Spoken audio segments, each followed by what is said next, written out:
So I've been really procrastinating on this idea for 7 years. And one evening recently, I was sitting, being bored in my apartment, and I thought, like, maybe I should just give a generative fill a try and, see where it takes me. So that's what I did. And finally, after 7 years, I finished the photo. So I generated a little house, I generated balloons. Um, and of course, I had to put a lot of work of like figuring out the quality issue. So what I usually do, I break down the generation. Like I might do one big generation, kind of like to figure out where the proper placement and again shadows and highlights. But then on top of that, I would regenerate different elements to kind of like resolve that quality issue to get more details and more things. So that's what I did. I kind of like I generated a little house and I generated the balloons, but the balloons were all like sloppy and the quality was not good. So I spent a lot of time like retouching, regenerating balloons separately, and things like that.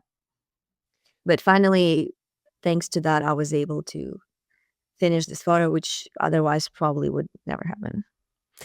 Just out of interest, what do you use to create a mood board? Just Photoshop. I open a document and I like threw a bunch of images there. Or sometimes I use Pinterest a lot. So sometimes I create boards there and just save images that I like there. Yeah, that's I like Pinterest for that. I sort of have I create little I don't know folders or libraries, things like Yeah, like little I don't know. folders. Yeah. Usually, when I have like something coming up, poses with wooden ladders, lots of pictures, just as an inspiration type of it. I mean, obviously, at the moment, we're at the point where we're still having to contend with these sort of limitations. But can you already see as far as this sort of development of AI is concerned, do you think that's going to be a major issue in the future at all? Or I honestly don't know. Like I'm concerned for sure because especially with like these generated images that people claiming their art now, I feel like it kind of like takes away from what I do and diminishes what I do because suddenly those people with not necessarily, but those people who might not have any skills or talent or put a lot of time and effort into the work, suddenly they are creating these amazing images, just typing in text, sitting on their computer, and they get a lot of praise from that, which is kind of like to us creatives who spend their majority of their lives, perfecting their craft, figuring out their own personal style, like we've talked about, and figuring out all these things and learning and spending hours and hours, either in Photoshop or on set, or, it kind of hurts. I'm not gonna lie. It kind of hurts seeing that. So I don't know. I'm concerned. Plus, I'm concerned as an educator. I teach Photoshop a lot. I'm also concerned where that's going to take me because suddenly Photoshop can, generate everything for you. You don't need to really learn how to edit anymore. And then there's a huge rise of AI skin retouching programs, which I also use too because they're amazing and they save me so much time. Oh my God. And as a professional retoucher, I've worked as a professional freelance retoucher for 10 years. Same thing. Like I'm concerned because now the machines are doing all the work for me. But at the same time, I don't know. I kind of feel a little bit hopeful now as compared to like a year ago or 2 years ago when the whole thing started, like 2 years ago. yeah, about 2 years Like ago. huge rise of the generated stuff. Um, I'm a little bit hopeful because now, first of all, because I've used it myself a bunch of times, I can now see that it's all the same. It all looks the same. I can like spot the AI like this now. Like I can see this is AI. And I feel like people are getting tired of it because again, it all looks the same. It's not fun. There's no because as a creative, we've talked about this that like we've mentioned before, when things were not that easily available, you cherished and valued them more.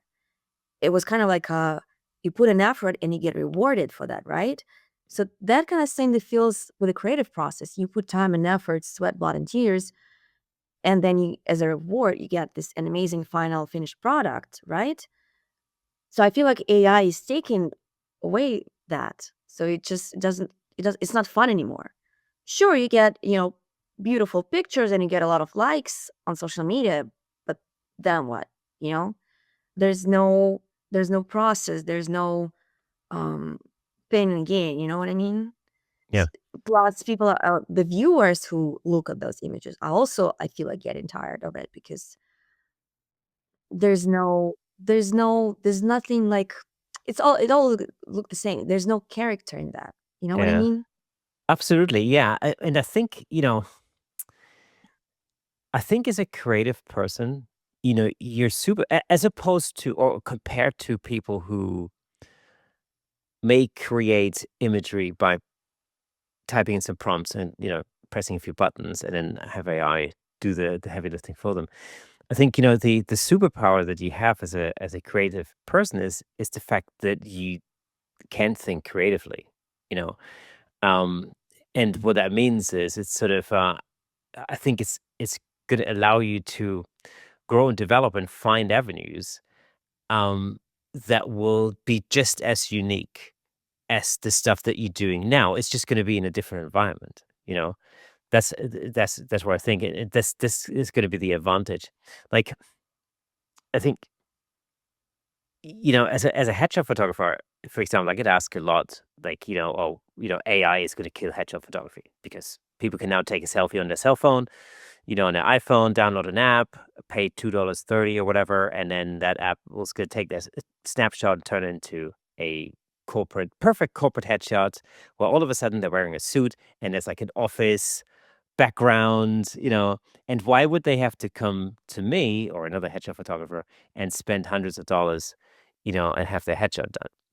Um, and I think the reality about that is that there are people who enjoy the process. I mean, the way I sort of describe it is like, well, The human interaction. the human interaction, yeah. So with headshots in particular, it's a great conversation to have with Gary Hughes on the show some time ago, actually, probably about a year ago, something when the whole AI thing was like, you know, popping up. The reality is that somebody who would have paid $60 for a headshot beforehand, they're probably going to go and buy an app and do it themselves. Mhm. You Yeah. know, but somebody who pays $500-$600 for a headshot or $1,000 or whatever, they're not really buying the picture. Maybe an experience. They're buying an experience. Exactly. They're buying the Mhm. process.